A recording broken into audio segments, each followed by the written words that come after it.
Hi guys, so for today's video I'm going to be teaching you how I made this marble cake with chocolate buttercream and chocolate dipped strawberries on top. So first we're going to get started on the cake baking process, and then we're going to get started onto the decorating. So the first thing you want to start off by doing is grabbing a small bowl with some warm water. Then you want to mix in your cocoa powder, and we're just going to set this aside to cool completely, and we're going to come back to it later.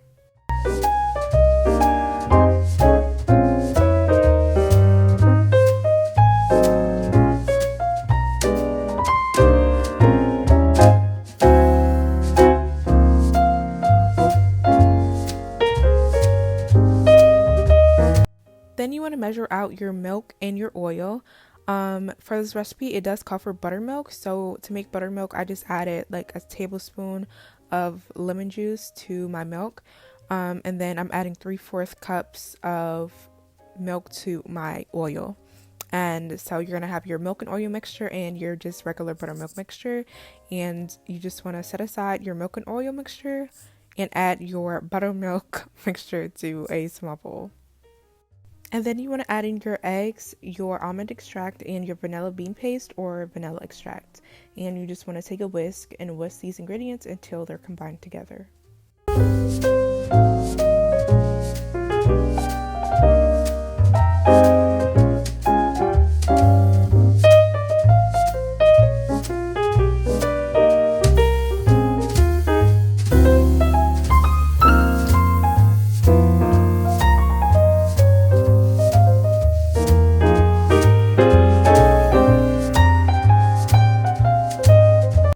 Now we're going to set that mixture aside, and we're going to move on to our dry ingredients.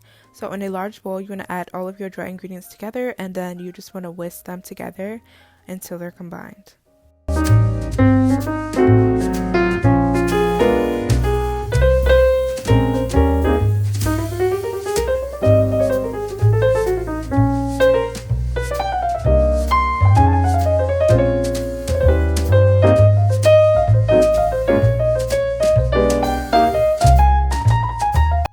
For this recipe, we're going to be doing a reverse creaming method. So you're going to add your butter to your dry ingredients and make sure your butter is softened, especially for this process. Otherwise, you're going to have hard lumps of butter in your batter. So make sure you're using softened butter. And you just want to mix this together until you have like little fine crumbs of butter. And now you just want to mix in your milk and your oil mixture. And you're going to mix this together for a total of 2 minutes. And in the recipe, it was noted as a special step. So make sure you're mixing it for 2 minutes. So watch that clock and get to mixing. And it's times like this, I really wish I had my stand mixer, but very soon I'm going to start saving up to buy me one because it's about time. But this is what your batter's going to look like after the 2 minutes. It's very light and fluffy. And then we're going to add the egg and milk mixture that we had from earlier, and we're going to slowly add this into our batter, I believe into like 4 sections, and just mix it until it's nice and combined in between each step.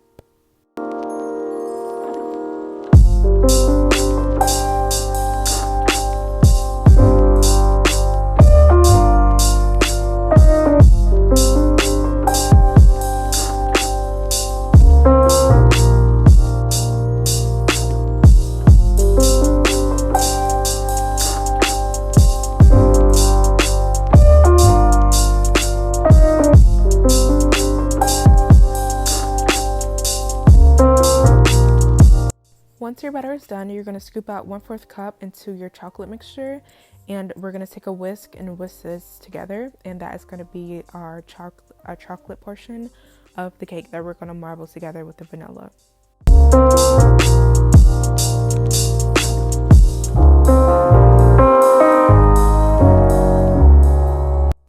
Now that our batter is done, you want to take 3 9-inch cake pans, and you're just going to spray them down with some nonstick baking spray, and you're going to evenly add your batter into each pan. Then you're going to add a little swirl of your chocolate into each pan as well, and I just used a knife to run it back and forth and to create kind of a marbly effect. And make sure you're getting the batter down to the bottom of the pan as well, so you just don't have chocolate just sitting on top of the cake. So yeah, but also make sure to not overmix. Then you want to put these in the oven at 335 Fahrenheit for 35 to 40 minutes. Mine cooked for 35 minutes exactly. And once my cake was out the oven and was starting to cool, I decided to go ahead and start making my chocolate buttercream.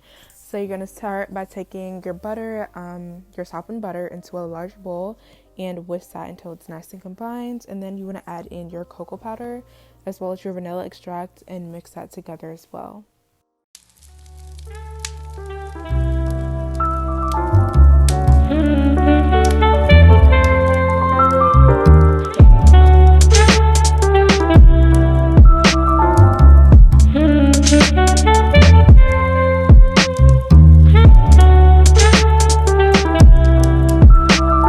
So now you want to go ahead and start adding in your powdered sugar, and I believe I ended up using a whole 1 pound bag. Exact measurements will be in the description for the amount of icing I ended up making. I did go back and add another stick of butter and added a little bit more cocoa powder just so I was sure that I had enough icing, and I'm happy I did because I ended up having the perfect amount and I only had a little bit left over. You want to make sure you still have enough to whatever design you're trying to do for your cake. The worst thing is having not enough icing, so mine will have extra, you know what I'm saying. So yeah, so once my icing was done and my cake was completely cooled, I did trim a little bit off the top, not too much, just so it wasn't so, you know, round at the top and I could have more of a flat surface for my other cakes to lay on top of. So once I did that, I just went ahead with a layer of my chocolate buttercream.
And then I went ahead and did a crumb coat, and I just covered mine completely with a thin layer of icing and set it in the fridge to sit for 30 minutes.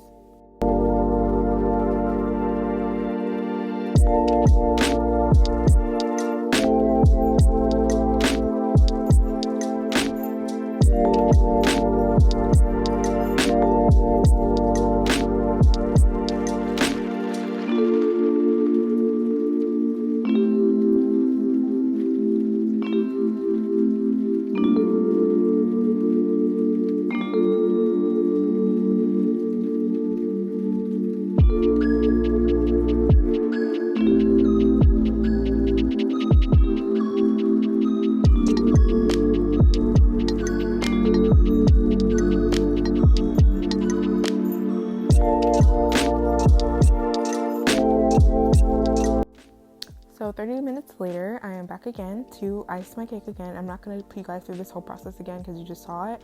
So I'm basically just doing the same thing you guys saw me do with the crumb coat, but I'm adding another layer of icing on top. So once I have my cake smoothed out and leveled the way I liked it, I went in with a cake comb, I think it's called. And this is my first time using it, so I wasn't 100% sure what I was doing. It turned out decent. It wasn't the best I've seen, but I'm happy with it for my first time using it. So yeah, that's what I ended up doing for the design of the cake. And for the bottom, I did some goat sprinkles. I would have preferred different ones, but I really couldn't find many options, especially since it was kind of a last minute idea.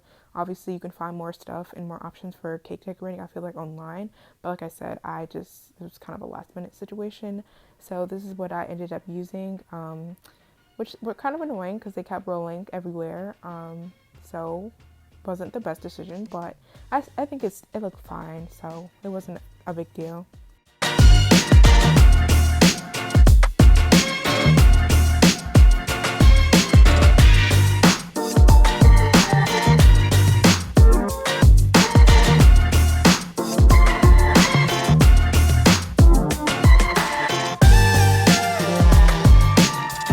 And now I'm going ahead and doing my drip, and I'm using the spoon method. This is my first time using it and my last. The only reason I did it this way because I didn't realize until I was going to do my drip that I didn't have any piping bags besides the reusable ones, which the hole was too big so I couldn't use that. So the spoon was kind of the only option I had. But this definitely took kind of forever. So I definitely speeded it up like 7 times so you guys wouldn't have to be here for like 10 minutes watching me do drip. So that's what I'm doing here, and I use Ghirardelli's melting chocolate. I use the milk chocolate. They have milk chocolate, white chocolate, and dark chocolate, and I highly recommend for a drip or any type of dipped anything. I did use it for my dipped strawberries as well, and it's just the perfect consistency, so I highly recommend. But then I went in with, I don't even know what tip that was, but you guys saw it, and I just piped a little border around my cake for my strawberries to sit on.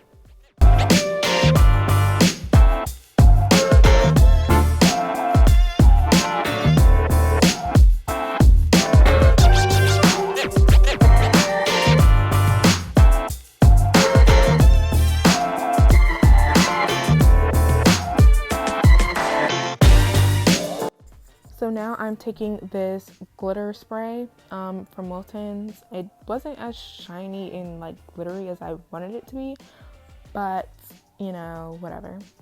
And I did film me doing my dipped strawberries, but I'm gonna upload it over on my TikTok. So if you guys want to see that, make sure you go over there. I'm also gonna upload some like little videos from this cake over there as well. So make sure you guys are supporting me on TikTok as well.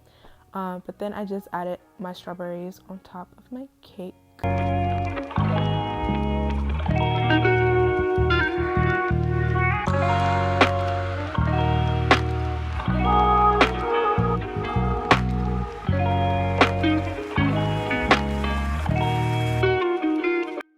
And then I went back in with the glitter spray to cover the whole cake with. And the last thing I did was add a cake topper, and I got mine from Target. Like I said, last minute decision, so I couldn't, order one obviously. So I had to use what was around me, and it was fine. It's like an acrylic topper, so it's reusable. Definitely gonna be reusing it because I used it for like 5.2 seconds just for the video and to take pictures.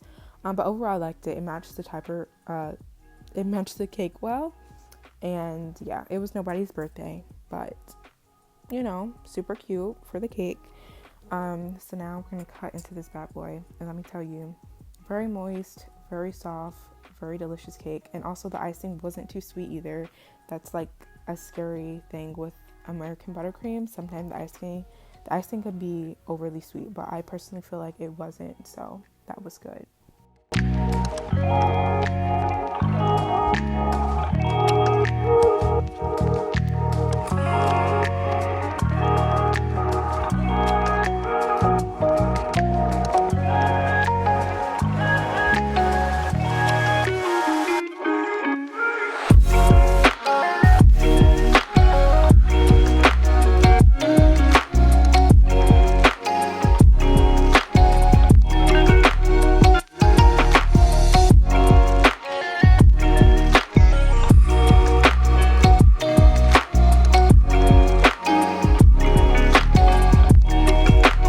And that is the finished cake. I really hope you guys enjoyed today's video. Let me know if you end up trying the cake. Even if you don't end up doing, a fancy design, you can literally just cover it in chocolate buttercream and do nothing, honestly. It's up to you, but the cake itself, very delicious, and I am happy with how it looked as well.